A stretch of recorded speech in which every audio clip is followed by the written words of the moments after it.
Hi, I'm Mark, and welcome to my study. I'm glad you're here today because I wanted to talk about finding clarity in a confusing world. Picture this for a second. You're like 23, maybe 24, it's late evening, you open your banking app, and it's not terrible, right? But it's also not that life you imagine for yourself. And then, almost automatically, you jump into social media, and suddenly it feels like everyone your age is either traveling, buying cars, or casually talking about investing like it's the easiest thing in the world. And you sit there thinking, wait, am I behind? Yeah, I've been there. And here's the interesting part. Most people in their 20s think they're supposed to have it all figured out, like you should already be successful or at least have a clear path. But honestly, that belief can actually hold you back. My name's Thomas, or Tom, honestly, whatever feels more natural. And if there's one thing I've learned, it's this. Your 20s aren't about getting everything perfect.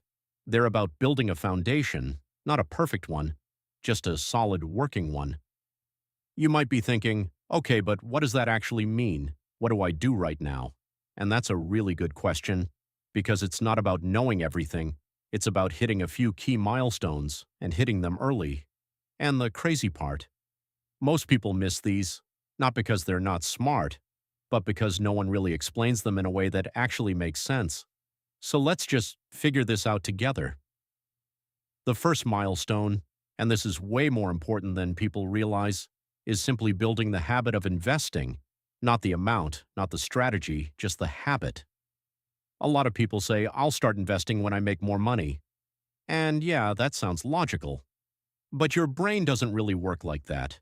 If you don't invest when you have $100, you probably won't start when you have 1,000, because it's not about money, it's about behavior. There was this study, I don't remember the exact source, but the idea is pretty consistent. People who start investing small amounts early end up with more wealth over time, not because they earn more, but because they build consistency.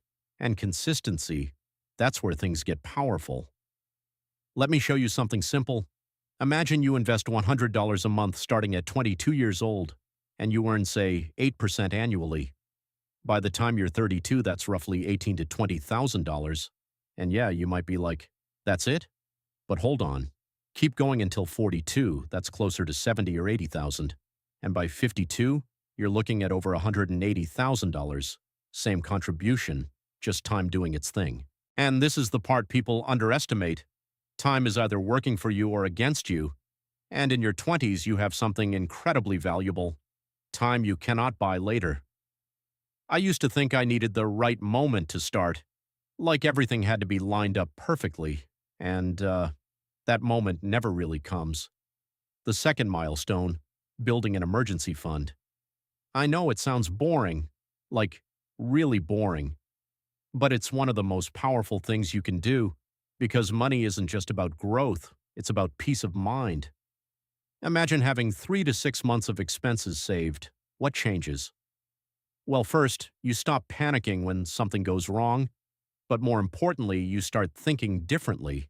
You can walk away from a bad job. You can take a risk. You can say no.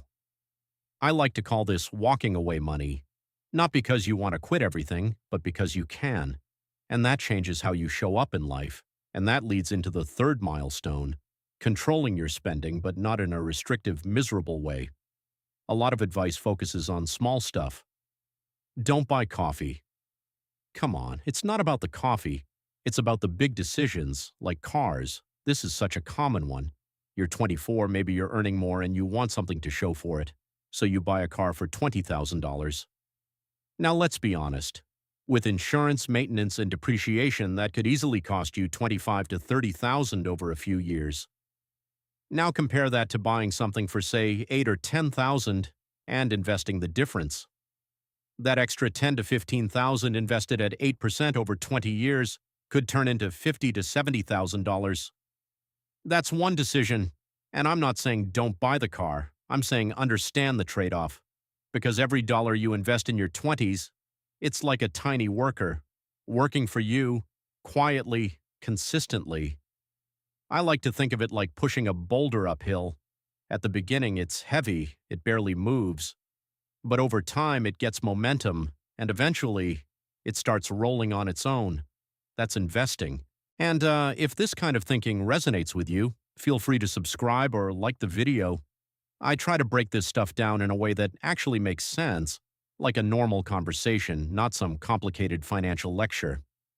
All right, moving on. Another big milestone, investing in yourself. I know that sounds cliche, but let's get specific. Skills that increase your income. Because honestly, the fastest way to invest more isn't always to cut more, it's to earn more. Let's say you increase your income by $500 a month, and you invest even half of that, that's $3,000 a year. That adds up fast, but here's the key: focus. Don't try to learn everything. Pick one or two skills that actually have earning potential and go deep. When I was younger, I tried everything, and it didn't really work. It's way more effective to commit to something and build real value. Now let's talk about something people don't always like hearing: debt. I'm not going to say all debt is bad, but in your 20s, it's very easy to fall into consumer debt that just drags you down because it doesn't create assets, it creates pressure. So here's a simple rule. If you can't afford to buy it twice without stress, maybe it's not the best move right now. Again, not about restriction, just awareness. And then there's something that quietly changes everything: long-term thinking.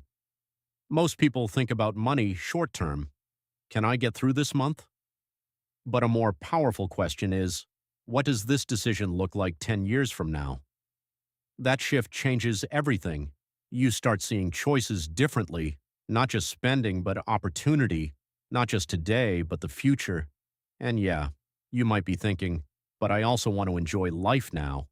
Of course you do, and you should. This isn't about extremes, it's about balance. You don't have to live like a monk, but you also don't want to live like the future doesn't exist. You can enjoy your life and build your future at the same time. And that's really the core idea here. Not perfection, not sacrifice, but a system.